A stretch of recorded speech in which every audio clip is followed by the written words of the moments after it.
Hello everyone, welcome back to our channel. स्वागत है आप सभी का हमारे यूट्यूब चैनल में। आज के इस सेशन में हम बात करने वाले हैं उत्तराखंड प्रवक्ता भर्ती 2025 इकोनॉमिक सब्जेक्ट का एक मोस्ट इम्पॉर्टेंट टॉपिक जो आपके एग्जाम के पॉइंट ऑफ व्यू से काफ़ी इम्पोर्टेंट रहने वाला है। तो बने रहिए आज के इस सेशन में। Let's start now.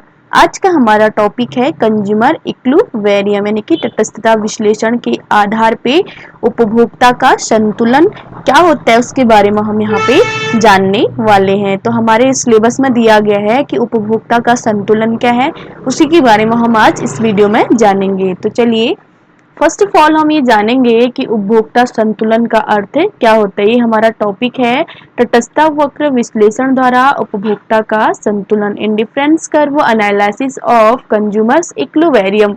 अब फर्स्ट ऑफ ऑल हम यहाँ पे बात करेंगे उपभोक्ता के संतुलन का मीनिंग देखेंगे। यहाँ पे मीनिंग ऑफ कंज्यूमर्स इक्विलिब्रियम। अब देखते हैं यहाँ पे इसकी मीनिंग क्या है।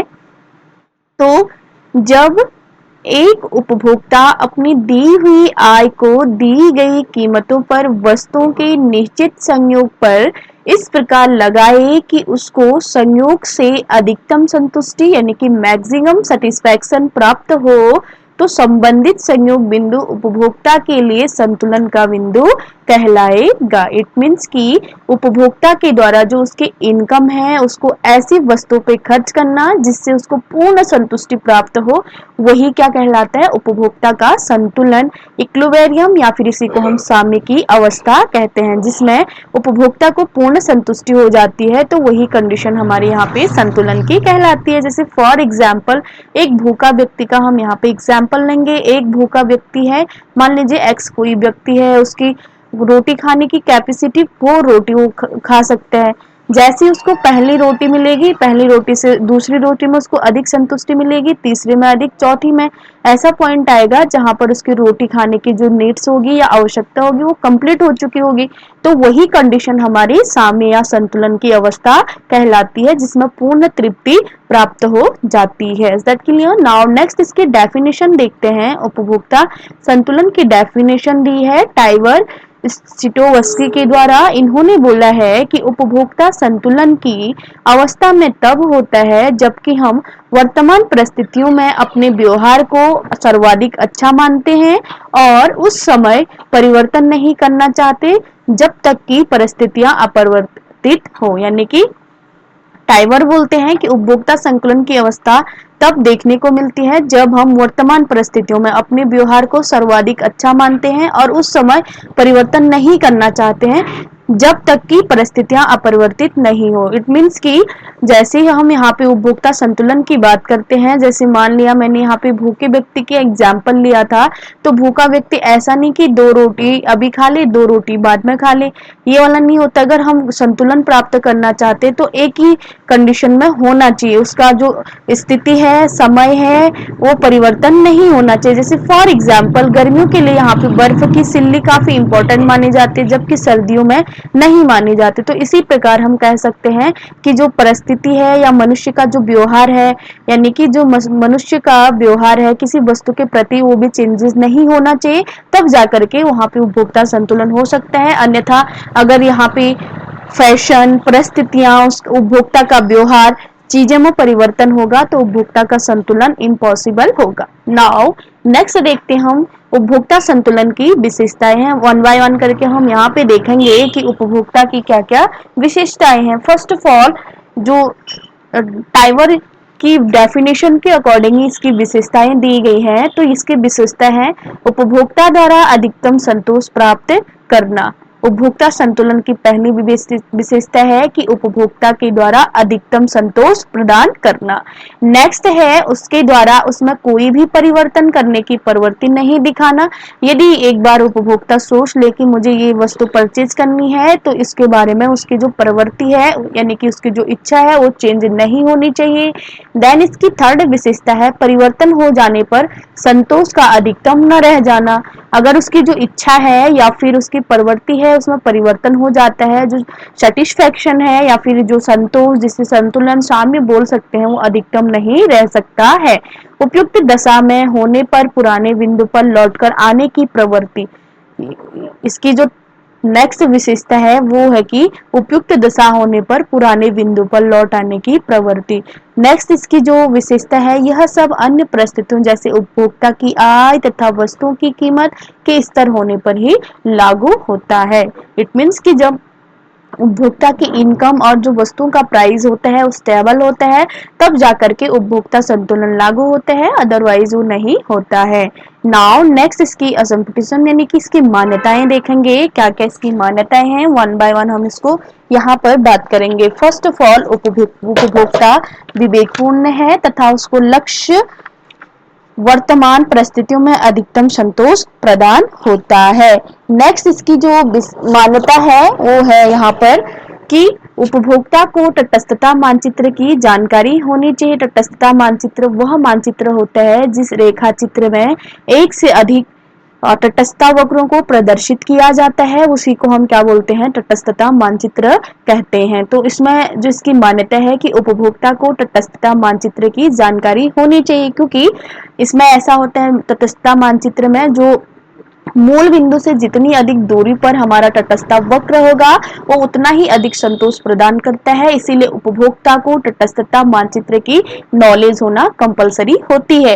नाउ नेक्स्ट है यहाँ पे कि उपभोग की जाने वाली वस्तुएं विभाज्य हो, यानी कि जो वस्तुएं हम उपभोग कर रहे हैं वो विभाज्य होनी चाहिए, जिसके आधार पर तटस्थ जो उपभोक्ता संतुलन है वो यहाँ पे मान्य होगा। नाउ नेक्स्ट देखते हैं यहाँ पे कि उपभोक्ता की जो आय है वो स्थिर है। इसकी अकॉर्डिंग टू कंज्यूमर इक्विलिब्रियम इसमें बोला गया है कि जो कंज्यूमर्स होता है उसकी जो इनकम होती है वो स्टेबल है। क्यों? अगर उसकी आय में जरा सा भी परिवर्तन होता है तो उसकी मांग में क्या हो जाता है, परिवर्तन हो जाता है। उपभोक्ता की आय में परिवर्तन होने के साथ साथ वस्तुओं की मांग में भी परिवर्तन हो जाता है, इसीलिए जो उपभोक्ता की आय है इसमें स्थिर होनी चाहिए। तो इसकी जो असम्पटिशन थी यानी कि मान्यताएं इस प्रकार से थी। नाउ नेक्स्ट है इसकी जो मान्यता, उपभोक्ता अपनी आय का थोड़ा सा भाग खर्च करता है, क्योंकि प्रत्येक कंज्यूमर में थोड़ा सा बचत की प्रवृत्ति होती है, तो उन्हीं वस्तुओं पर वो खर्च करता है जो उसके लिए आवश्यक होती हैं। तो उपभोक्ता अपनी आय का कुछ परसेंट वहां पे बचत के रूप में रखता है, जो अकॉर्डिंग टू इकोनॉमिक्स एक अच्छी प्रवृत्ति नहीं मानी जाती है बचत को। तो उपभोक्ता अपनी आय का थोड़ा ही भाग खर्च करता है। नाउ नेक्स्ट देखते हैं कि उपभोक्ता को वस्तु की कीमत की जानकारी होनी चाहिए।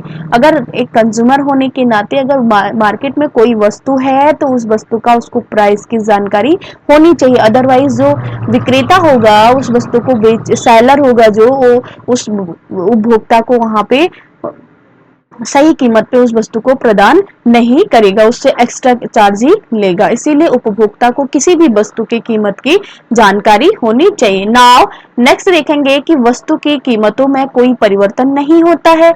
जो वस्तुएं होते हैं वस्तुओं के कीमत में कोई परिवर्तन नहीं होना चाहिए। अगर वस्तुओं की कीमत में परिवर्तन होता है तो जो उसकी डिमांड होती है उस पर भी इफेक्ट पड़ता है। जैसे जैसे वस्तुओं की कीमत में वृद्धि होती है तो उसके डिमांड में कमी हो जाती है।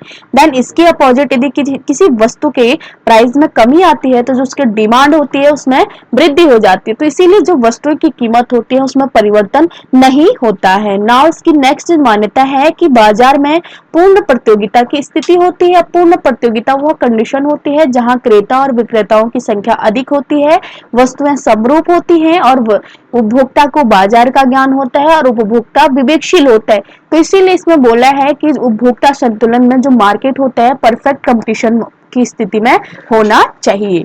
नाउ हम नेक्स्ट देखेंगे, ये थी हमारी उपभोक्ता संतुलन की मान्यताएं। ठीक, अब हम बात करेंगे यहाँ पे नेक्स्ट पॉइंट देखेंगे हम कि उपभोक्ता संतुलन के आधार यानी कि basis of consumer equilibrium.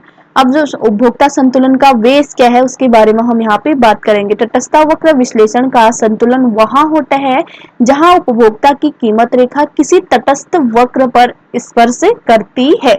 It means कि देखिए कि तटस्थता वक्र विश्लेषण का संतुलन वहां होता है जहां उपभोक्ता की कीमत रेखा किसी तटस्थ वक्र को स्पर्श करती है। वही स्थिति क्या कहलाती है, हमारी संतुलन की स्थिति कहलाती है, जहां कीमत रेखा तटस्थ वक्र को स्पर्श कर रही है। ठीक, इस प्रकार तटस्थ वक्र को प्रदर्शित करने के लिए दो आधार है। फर्स्ट है तटस्थता मानचित्र और दूसरा है कीमत रेखा। अब तटस्थता मानचित्र वह है जिस रेखा चित्र में एक से अधिक तटस्थ वक्रों को प्रदर्शित किया जाता है, उसे बोला जाता है तटस्थता मानचित्र। तो हमने तटस्थ मानचित्र के बारे में जब हम इंडिफरेंस कर्व पढ़ रहे थे उस टाइम पे भी हमने बात करी हुई है। तो आज हम यहाँ पे देखेंगे प्राइस लाइन के बारे में, यानी कि इंडिफरेंस मैप तो हमने जान लिया। तो तटस्थ वक्र वह वक्र होता है जिस रेखा चित्र में एक से अधिक तटस्थता वक्रों को प्रदर्शित किया जाता है, तो वो तटस्थता मानचित्र कहलाता है। अब हम देखेंगे कीमत रेखा यानी कि प्राइस लाइन के बारे में। अब प्राइस लाइन क्या होती है? अकॉर्डिंग टू फर्गुसन के अनुसार कीमत रेखा वस्तुओं के उन संयोगों को प्रदर्शित करती है जिन्हें सारी मौद्रिक आय को व्यय करके खरीदा जा सकता है।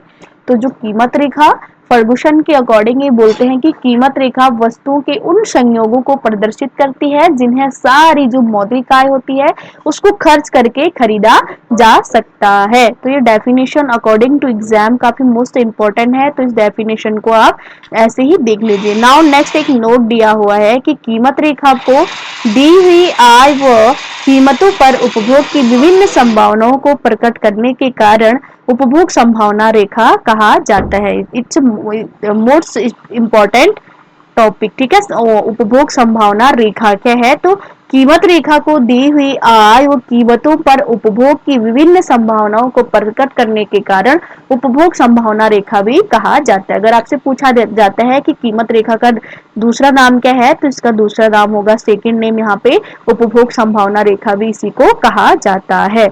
नाउ नेक्स्ट देखते हैं कि कीमत रेखा से उस आय का पता चलता है जो कि उपभोक्ता इन वस्तुओं पर खर्च करने को तत्पर है, इसीलिए इसे आय रेखा कहा जाता है। अब देखिए कीमत रेखा को उपभोग संभावना रेखा भी कहा जा रहा है, इसका नेक्स्ट नेम यहाँ पे आय रेखा भी आ गया है। ठीक है, कीमत रेखा का ढाल दोनों वस्तुओं के आपसी कीमत अनुपात को प्रकट करता है। अगर आपको एग्जाम में पूछा जाता है कि कीमत रेखा का जो शेप होता है वो क्या प्रदर्शित करता है, तो आपको बताना चाहिए कि दोनों वस्तुओं के जो आपसी कीमत के अनुपात होते हैं उसको प्रकट करते हैं, इसीलिए इसको क्या बोला जाता है? कीमत रेखा कहा जाता है। अब कीमत रेखा को दो अन्य नेम यहाँ पे हैं, जैसे फर्स्ट ऑफ ऑल इसका प्राइस लाइन इसको बोलेंगे कीमत रेखा, इसी को हम मानते हैं आय रेखा, एंड देन यही है हमारी उपभोग संभावना रेखा। अगर आपको एग्जाम में पूछा जाता है कि उपभोग संभावना रेखा क्या है, या फिर आय रेखा क्या है, या फिर कीमत रेखा क्या है, तो ये तीनों एक ही के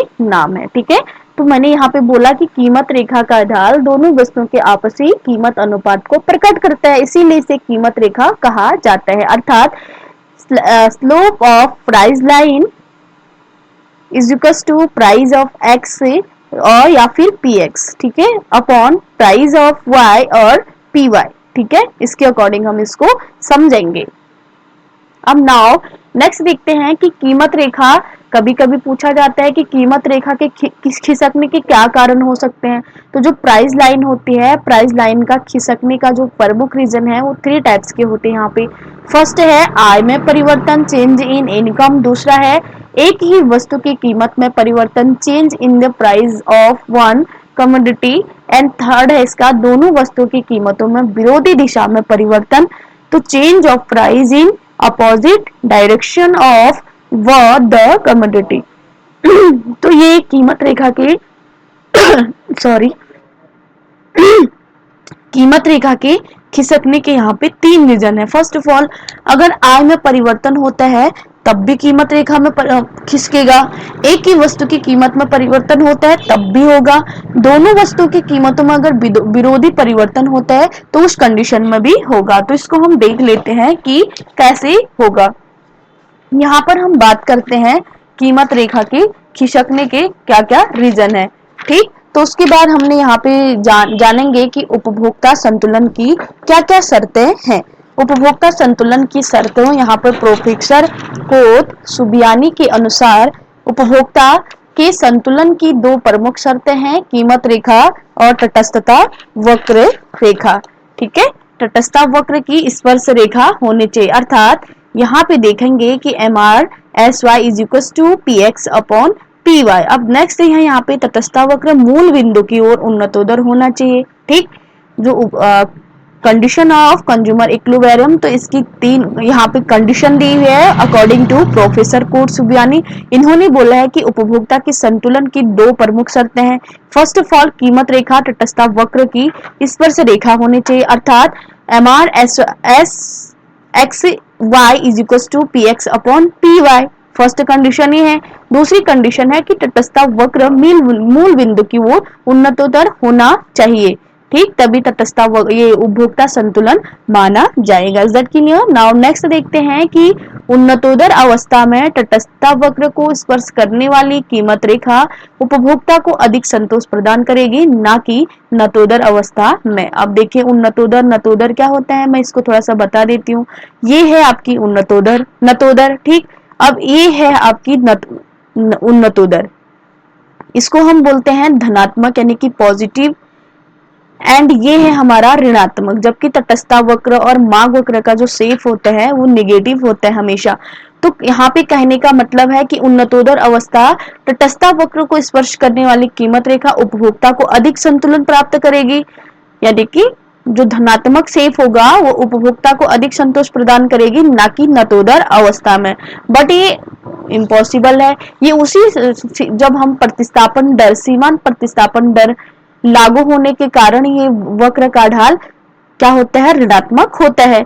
तो अब ये धनात्मक कंडीशन तभी पॉसिबल है जब प्रतिस्थापन दर पूर्ण रूप से प्रदर्शित हो, तब जाकर के हमारा धनात्मक होता है, अदरवाइज नहीं हो सकता। बट फिर भी जो उन्नतोदर अवस्था है वो नतोदर अवस्था से ज्यादा संतोष प्रदान करता है। अगर आपको ये भी पूछा जाता है कि तटस्थता वक्र का ऋणात्मक ढाल अधिक संतोष प्रदान करेगा या फिर धनात्मक, तो ऋणात्मक मीन्स यहाँ पे नतोदर हो गया एंड धनात्मक मीन्स हो गया उन्नतोदर। तो आपका आंसर रहेगा उस कंडीशन में, यानी कि धनात्मक या फिर उन्नतोदर अवस्था। नाउ नेक्स्ट देखते हैं कि स्थायी संतुलन के लिए संतुलन की अवस्था में कीमत रेखा तटस्थता वक्र को उन्नतोदर स्थिति में ही स्पर्श करनी चाहिए। ठीक, नाउ नेक्स्ट देखते हैं यहाँ पे गत्यात्मक उपभोक्ता संतुलन, डायनेमिक कंज्यूमर इक्विलिब्रियम। अब गत्यात्मक से साफ साफ स्पष्ट हो रहा है, गत्यात्मक यानी कि जो चलती रहती होगी, डायनेमिक तो उपभोक्ता की आय, वस्तुओं की कीमत आदि में परिवर्तन होने से उपभोक्ता के संतुलन में जो परिवर्तन होता है उसे गत्यात्मक उपभोक्ता संतुलन कहते हैं। इट मीन्स कि उपभोक्ता की आय, वस्तु की कीमत आदि में परिवर्तन होने से उपभोक्ता के संतुलन में जो भी परिवर्तन होगा उसे हम क्या बोलेंगे, गत्यात्मक उपभोक्ता संतुलन कहेंगे। नाउ नेक्स्ट देखेंगे कि अगत्यात्मक या फिर इसी को स्टेबल, स्थिर उपभोक्ता संतुलन बोलते हैं। तो इसके देखेंगे कि उपभोक्ता की आय व वस्तु की कीमतों को स्थिर मानकर जो उपभोक्ता को संतुलन में परिवर्तन आता है उसे स्थिर या अगत्यात्मक उपभोग संतुलन कहते हैं। ठीक है, तो यानी कि हम इसमें क्या मान लेते हैं, जो उपभोक्ता की आय होती है और वस्तु की कीमत होती है उसको हम यहाँ पे स्टेबल मान लेते हैं, यानी कि स्थिर मानकर, तो वह कंडीशन हमारी अगत्यात्मक स्थिर अवस्था कहलाती है। एंड देन जो हमारी गत्यात्मक कंडीशन है, इसमें हमने वस्तु की कीमत और उपभोक्ता की आय में परिवर्तन होने से उपभोक्ता के संतुलन में जो भी परिवर्तन होता है तो वह सिचुएशन हमारी डायनामिक कंज्यूमर इक्विलिब्रियम की कहलाती है। ओके, नाउ नेक्स्ट देखते हैं कि जो यह संतुलन है विभिन्न परिवर्तनों के प्रभाव के कारण होता है। अब जो उपभोक्ता संतुलन में जो जो भी चेंजेस होते हैं इसके कौन कौन से रीजन है, इसको हम वन बाय वन यहाँ पे देखेंगे। फर्स्ट ऑफ ऑल यहाँ पे आय प्रभाव जिसे बोला जाता है इनकम इफेक्ट, दूसरा है यहाँ पे कीमत प्रभाव यानी कि प्राइस इफेक्ट, और थर्ड है यहाँ पे प्रतिस्थापन प्रभाव। तो हम इसको वन बाय वन देखते हैं कि आय प्रभाव तथा आय उपभोग वक्र, income effect and income curve, इसके बारे में हम यहाँ पे बात करेंगे। तो अकॉर्डिंग टू हिक्स के अनुसार आय में परिवर्तनों के परिणाम स्वरूप मांग में घटबढ़ होती है और इसका प्रभाव उपभोक्ता के संतोष पर भी पड़ता है, इसे ही आय प्रभाव कहते हैं।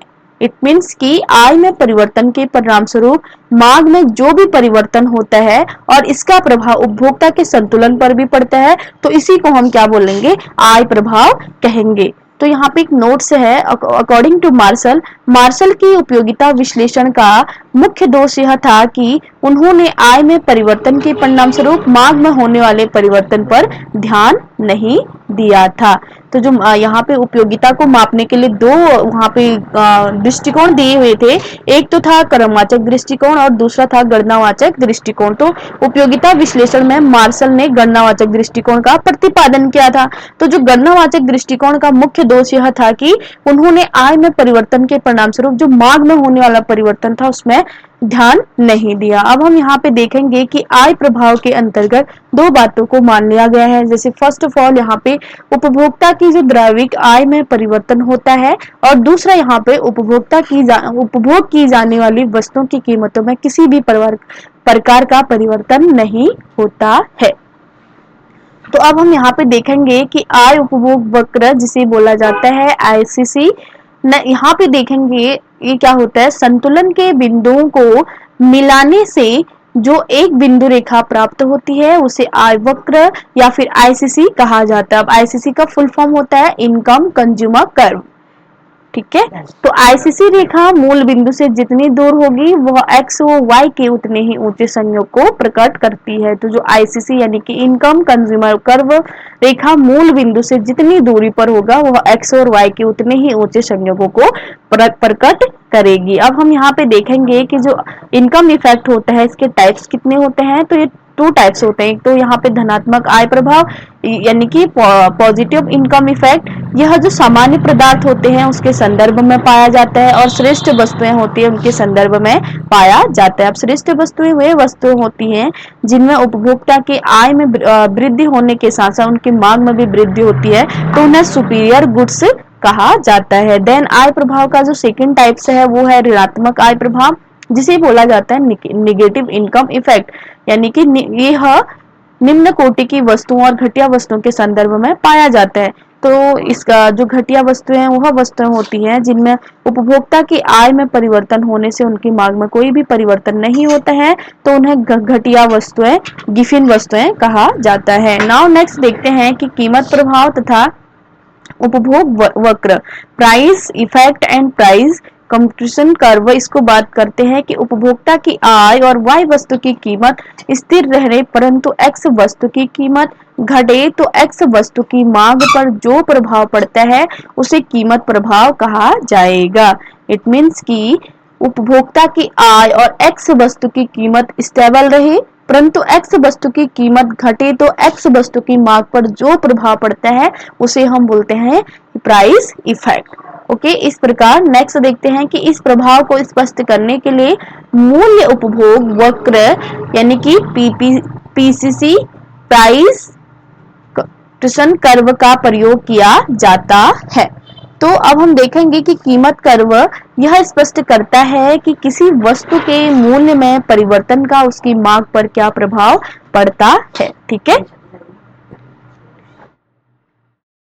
अब हम यहाँ पे देखेंगे प्रतिस्थापन प्रभाव यानी कि सब्स्टिट्यूशन इफेक्ट क्या होता है। कभी कभी उपभोक्ता की आय व वस्तु की कीमत दोनों में एक ही साथ परिवर्तन होते हैं और इन परिवर्तनों का प्रभाव मांग में भी पड़ता है, तो इस परिवर्तन की प्रभाव का अध्ययन प्रतिस्थापन प्रभाव कहलाता है। यानी कि कभी कभी ऐसी सिचुएशन हो जाती है कि उपभोक्ता की आय में भी परिवर्तन होगा और वस्तु की कीमत में भी एक ही साथ परिवर्तन होता है, तो इन परिवर्तनों का प्रभाव मांग में भी पड़ता है और यही इस परिवर्तन के प्रभाव का जो अध्ययन होता है वही क्या कहलाता है, प्रतिस्थापन प्रभाव कहलाता है। अब देखेंगे दूसरे शब्दों में कि किसी वस्तु की कीमत के परिवर्तन का प्रतिस्थापन प्रभाव उस वस्तु की मांगी गई मात्रा का वह परिवर्तन है जो वास्तविक आय के परिवर्तन से स्वतंत्र है।